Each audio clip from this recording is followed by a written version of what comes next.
How do you help a child who can't speak to tell you what they need? What about a little one who has meltdowns and tantrums, but you can't tell why? How can we teach a child some basic functional communication skills that will help them connect with the world around them and communicate their wants and needs? I'm speech language pathologist Carrie Clark, and on today's episode of the Speech and Language Kids podcast, I'm going to give you some simple ideas to help a child learn functional communication so we can alleviate those frustrations that they're having. Welcome to the podcast. All of the show notes for today's episode are going to be over at speechandlanguagekids.com/functional-podcast. So if you would like to see any of the links or the notes from what we're going to talk about today, you'll find that over there. Happy New Year if you are listening to this as it comes out on the podcast. This episode is scheduled to go live on January 6th. So that'll be the day that we actually are coming back into the office after our winter break. And if you are with me live, hey Marvy, hey Renee, then it is not the new year. We are still back in 2024, but I'm pre-recording a couple of these to get them ready for the holidays so that I can take some time off with my family. But for those of you in here live with me on the live recording, you can pop over to the chat and ask questions as we go along. And if you would like to be on, if you would like to participate in our live recordings for the podcast in the future, you can head to hub.speechandlanguagekids.com. You can grab a free membership and join me on the live webinar or live podcast recordings. Awesome. Okay. So we're going to go ahead and talk about functional communication today. This is a big topic that I get asked about a lot. And when I think of functional communication, I think of a lot of things, but the two little friends of mine that stick out the most, and I say friends because they're little ones. I know sometimes people accuse me of being unprofessional when I call them kiddos or friend, but these two particular friends were very young, and so I like the term friend. But anyway, I think of these two little ones, let's call them Jenny and Donnie. Jenny, the memory I have from her that sticks out the most is sitting on the floor of a hallway of a doctor's office that was closed for the day. I actually was renting a room out of the back of a doctor's office. It was actually my childhood pediatrician. And I was renting an office in the back of his office. And so after hours, I would be seeing clients. And I had this one little friend who liked to roam. And so I would just kind of follow her around wherever she wanted to go, obviously not into the actual doctor's equipment. But we were sitting on the floor of a hallway next to a water cooler because she was very excited about the water cooler. And I was just following her around and modeling language. This was a completely non-speaking child. And the reason that this memory sticks out for me was I was blowing bubbles on the floor next to the water cooler that she was interested in. And her attention was kind of popping back and forth between the water cooler and the bubbles. And I was modeling all this language. And all of a sudden she starts going pop, pop, pop, pop, pop, pop, pop. And it was the first time I'd ever heard her speak. And she was saying pop because she wanted to pop the bubbles. And that was one of the words I was modeling. So that is a memory that sticks out for me for functional communication because she was communicating that she wanted to pop bubbles. And she was communicating that to me. And it was a really cool moment. So that's one. The other little guy that sticks out in my memory for functional communication was, let's call him Donnie. I'm changing all the names. I always do. But Donnie was playing cars with me, and Donnie went over to a shelf. I'm trying to remember there was something on the shelf that he knew he was not supposed to have. And so he reached for it, looked back at me and said, "You better not, dude." And I absolutely love that because he too was a mostly non-speaking child, but this was his way of communicating that we were playing a game. And the game was he was going to do something he wasn't supposed to, and I was supposed to stop him. And that was the script for the game. The script was, "You better not, dude." And I don't know who said that to him when he was about to do something he wasn't, but that was the game. And so he was using that phrase as a way to communicate with me and engage with me in this social interaction that he liked. For whatever reason, he latched onto that. But you can see from these two memories, we've got pa, pa, pa, and we've got you better not, dude, They're both functional communication, but they're both very different. And so that is what I want to talk about today, is the two different ways that we can help children with functional communication. So we can't talk about functional communication without mentioning that there are two very distinct ways that children learn language. And then we can talk about how some children do a combination of both. So that's not confusing at all, right? But here's the two main ways, okay? So the first way is the way that I learned in grad school and that we've all been talking about and learning about for years, and that is one word at a time. Some children acquire language one word at a time. They might say up or more. This is when people say, oh, what was your baby's first word? That's what they're talking about. I learned a word and I said one word to you. These kiddos are called analytic language processors, or ALPs. Now this, for a long time, was the only way people were talking about children acquiring language. But in more recent years, we have started to learn more and we have started to talk more about this other group of kids that we call Gestalt language processors, or GLPs.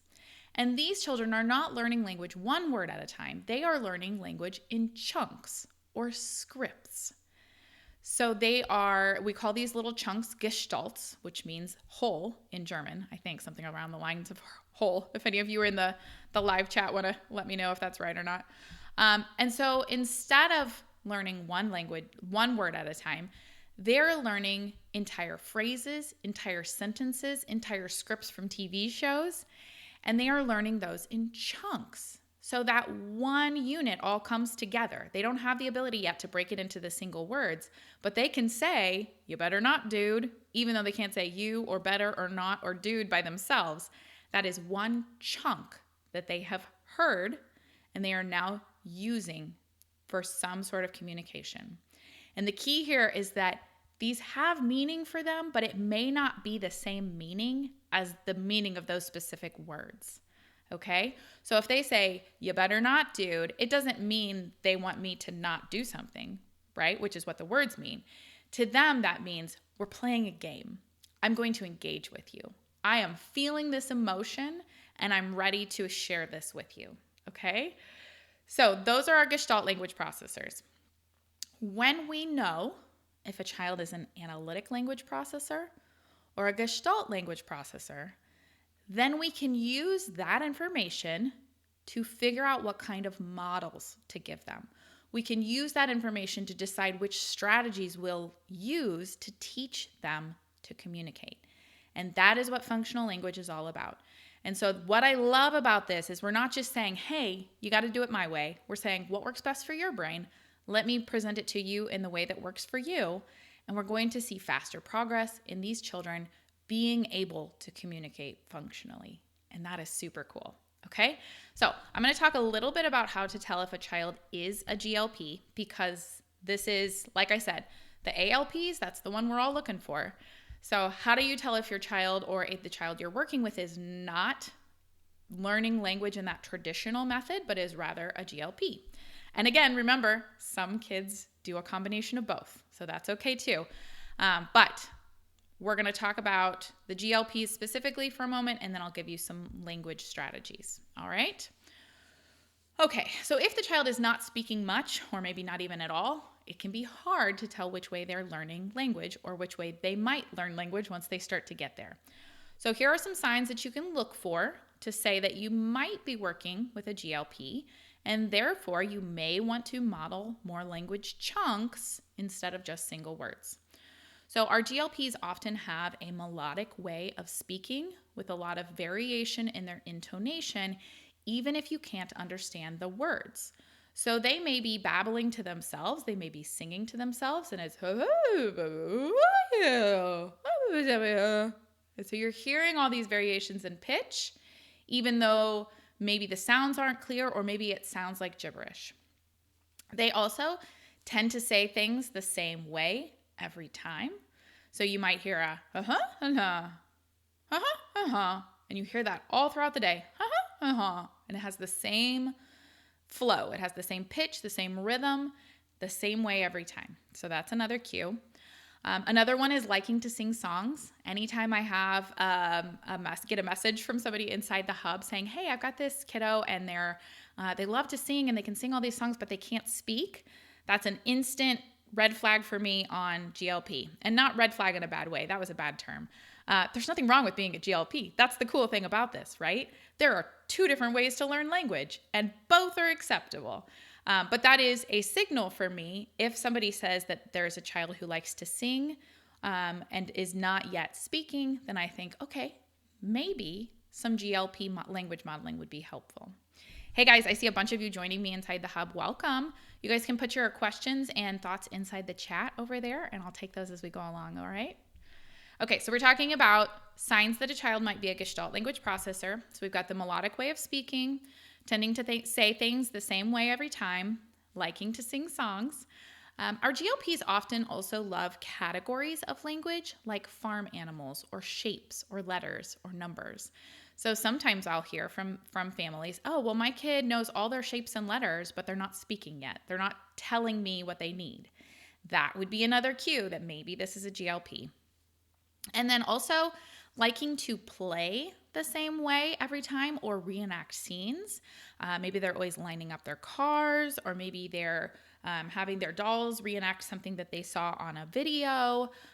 Maybe they have a certain play scenario that they play out with other people, but they are moving you to where they need you to be, because if you're not in the right place, you're not doing it right. So those kinds of behaviors, again, might be that it's a GLP. And now sometimes we don't know, right? Sometimes we're just guessing, and that's okay, because we can provide language models that would suit both, right? So we can do some modeling for ALP, some modeling for GLP, and just see which one they lean towards, right? And that's okay, because some kids do both anyway, right? Okay, so let's talk about how to model language based on the child's learning style. So once you know which way that child is acquiring language, then you can provide that child with the models that are going to make sense to them. And like I said, if you're not sure, you do a little bit of both. So for our analytic language processors, our kiddos who are learning language one word at a time, we want to feed them a lot of single words. We want to say single words by themselves. If I am constantly speaking to that child in big, long sentences, then they are not being provided with a model that they can easily repeat. And some kids just pick it up, and that's okay. But if we're working with a child on functional communication because they're not getting it, then we need to break it down. So when they're paying attention to something, label it with one word. So they pick up a ball, you say ball. Real easy, just one word. You can then elaborate on that if you want, like, oh, that's a pretty ball. But then go back and say ball by itself again, right? Give them the single word model as many times as you can, because that's going to give them something that they can repeat. If they seem like they're trying to communicate something to you with gestures, say that word out loud. Like if they're reaching for something you have, you can say more. Okay, just the one single word. So for analytic language processors, lots of single words. For Gestalt language processors, we want to model a little differently. We know that they're not learning single words at a time, they're learning chunks. So we want to model chunks. We want to model a lot of phrases and sentences, and we want to include those with a lot of variation in pitch and emotion. How many of you have been working with a little one and the first thing that they said was that curse that mom or dad or maybe a teacher accidentally said? And that is, it's something that has high excitement, right? And so they are imitating the things that have lots of variability in pitch and lots of emotion, anger or excitement or whatever that emotion is, right? So when we are modeling, we can vary our pitch. We can get really excited. We can pretend to be really angry. We can use these different emotions and these different pitches to make those phrases and sentences more appealing. We can imitate the actions and sounds that that child is making and then use our own phrases and sentences to describe what they're doing, what we're doing, what you think they might be trying to communicate to you. Okay, so you can use lots of different ones and then just pay attention to see what types of phrases and sentences that they tend to repeat more. We can use sentence starters like I'm, let's go, let's do this, let's do it again. Things that have, again, that fun intonation to it. Where's Bobby? Where's mommy? And then things like, look, I see this. Okay. All of those quick starters, I'm, let's, where's, look, those can all be reused later to create new sentences. So we're kind of setting ourselves up for success later when we want them to start changing up what they're saying. So those are all great tips for Gestalt language processors. All right, I see a question. Let's see. Hey, Kira, welcome. All right. Okay, so those are things we want to consider. We also want to consider if there's any other ways that the child might be able to communicate to us. Sometimes when we have a child who should be speaking according to their age, but they're not speaking yet, it might be because they are physically not capable of it. Whether it is a oral motor coordination kind of thing or a brain thing, we don't know. But maybe they're just not there yet, and that's okay. We can offer these children an alternative way of communicating to get them started, such as by using sign language or a communication device where they push a button and it talks for them, or even just a big physical button that they push and it says a message. We can have picture boards and have them point. So all of these things are called alternative or augmentative communication, abbreviated as AAC. So if you're not familiar with that, you can look it up. We've got lots of stuff on AAC on the Speech and Language Kids website. But basically, you're just going to model using AAC the same way you would model spoken language. And in fact, you're going to use them at the same time. So as you are modeling your single words for your analytic language processors or your phrases and sentences for your Gestalt language processors, you can be doing a sign language sign at the same time, or pointing to a picture on a picture board, or pushing a button on a device. If you know you have a GLP and you're using an AAC device, look for options that allow you to program in full phrases or sentences that have that variability in pitch, because that is going to flow better with the way their brain is working. All right? Basically, we're just going to throw a lot of models out there and see what sticks, right? So maybe the sign language sticks. Maybe the AAC button works. Maybe they just start to say the things that we're saying. Or maybe we just see them light up and turn towards us when we use language a certain way. Those are all cues that we want to be paying attention to and responding to, because that's our in, right? That's how we say, aha, I found something that you're interested in. Let's go that direction. And we just follow the child's lead. So let's talk about what speech therapy looks like for functional communication then. And then if you are working on functional communication at home, obviously these things would work at home too. But speech therapy for functional communication looks like play. It's super fun and engaging play. And that's good news, because that type of therapy is easy to do without any special tools or materials. You don't need to go planning and prepping and cutting and laminating and pasting and Velcroing. You don't need any of that. You just need to play. So here are some strategies that you can use during play. So we're going to let the child take the lead, pick the thing they want to play with, get something off the shelf, and then we're going to do the following. Are you ready? Model.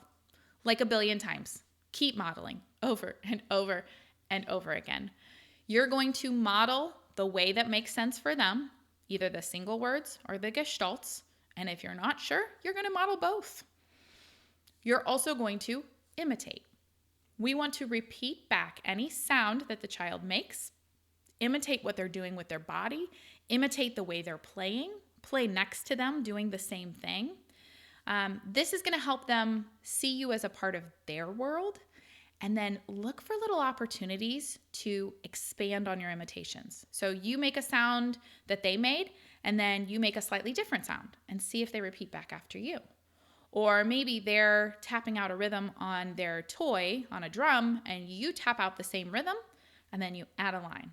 Okay, see if they will allow you to expand. And then if the child does say something, we want to expand on that too. So repeat back what they said, but then add one word or add one gestalt. So if they said ball, you say throw ball. If they say, you better not, dude, you say, you better not, dude. Hey, come back here. And give them another one that they could repeat back to you as well. Or if they communicate something to you without words, again, label it with a word, use spoken language, AAC if appropriate, and give them words. Feed them words for what they're already thinking, if you can figure it out. That's the key. Okay, using pausing and silence. Don't fill the silence with models, right? We definitely want to give a lot of models, but if we are constantly giving models and there's no break, then we're not giving the child time to process what we've said and either respond or imitate us. So give your model and then just sit quietly for a whole minute and see what happens. Do they fill the silence? Do they come up with something they want to say? Sometimes with these little ones, they are processing. And if we jump to the next thing before they have a chance to take in what we said, process what they want the response to be, figure it out in their brain, how they're going to program that, and then get the word back out, if we don't give them enough time for that, we might miss our opportunity. And then finally, you can create communication temptations. So basically, this is sabotage, is what I like to think of this as. We want to create opportunities for them to tell us something. So don't automatically assume what they need. Don't automatically give them what they're looking for. You can ask a question and then pause to give them time to think. So for example, you could stick their snack inside a clear jar with a tight lid and just wait. Are they going to ask for help? If they don't, then you can say, help, and you can open it for them and help them. We're not trying to frustrate them. We're not trying to make them angry. So if they're getting frustrated, we go ahead and move forward. But we give them a chance when we can. You could give them their cereal, but not a spoon. And then just wait. What happens? Are they going to notice? Are they going to look to you? Are they going to go get a spoon themselves? Are they going to say something? We don't know unless we try, right? Put something that they want up high that they can see but can't reach. Or wind up a wind-up toy for them. Let them see how it goes. And then just wait. They can't wind it up themselves, probably, if they've got little fingers. So just see. Are they going to try? Are they going to ask for help? Are they going to get mad and throw it across the room? Because if they do, then you say, mad. I'm mad. Look, we just had another reason to model language. Now, obviously, we're not trying to make them mad, but sometimes it happens. And then we just maybe think, okay, communication temptation with that, maybe not the best thing to keep doing, but we tried. We gave them an opportunity. Be creative with the ways that you tempt the child to communicate with you and just see what happens. So those are all different strategies you can use during a play session with the child to encourage them to communicate. The key here is it's all about the human connection. We're not withholding things and saying, say this, say it, say it. That's not fun. That doesn't feel good. They don't want to communicate in those situations when we're forcing it on them, right? And then what happens is you end up with a child who will only communicate when forced, right? And we don't want that either. So we are focusing on building the relationship, building that interaction, and modeling language that is accessible for them in whatever way that looks like, single words or gestalts, and then just providing opportunities and inviting them to communicate with us in whatever way that looks like for them. All right. We're going to wrap it up from here. Those of you who are in the hub with me live, if you guys have any questions or feedback, you can pop those into the chat. And in the meantime, if you are listening to this recording after the fact in January, then you have access to our free sign language cards. I'm a big fan of sign language when working on functional communication because it's something you don't need stuff for. You can just use your hands, but you can provide some sort of a visual cue that goes along with what you're saying. And so now that makes it not only an auditory signal, but also a visual signal. And some of our children learn much better visually than they do auditorily. So being able to say the word and sign it at the same time activates more parts of the brain and gives them more options for how they could imitate it. So I have a set of free sign language flashcards that I made years ago. So the pictures are a little dated, sorry, but they are free. And they are basically me and my husband doing the sign language signs for about 50 first words, I think. I can't remember exactly. Maybe it's more like 60 something. But I picked the most common first words and created the visuals for the sign language signs for each of those. And those are located inside the hub, but you have access to them on the freebies plan. So if you have a full plan, you've got the access to those too. But if you don't, you can get the freebies plan over at the hub and get access to those. So you can go to hub.speechandlanguagekids.com. And then once you're inside, just search for sign language in the search bar and you'll be able to find those flashcards. So we've got that resource for you. Or if you need the show notes, if you would like the notes for what we just talked about today, you can go to speechandlanguagekids.com/functional-podcast. And that will give you access to all the notes. Okay, I don't see any questions, so I'm going to wrap it up from here. For those of you inside the hub, this is our last podcast recording for 2024, and we'll be back in 2025 is when we'll be back in January, and we'll hit the ground running with the same schedule, but you guys will have access to all of the stuff inside the hub over the break. Even when we are closing down our offices, we'll make sure the hub's still accessible to everybody. So thank you, Sophie Ann. All right. Thank you all for listening. Have a great day, and we'll see you on the next podcast. Bye for now.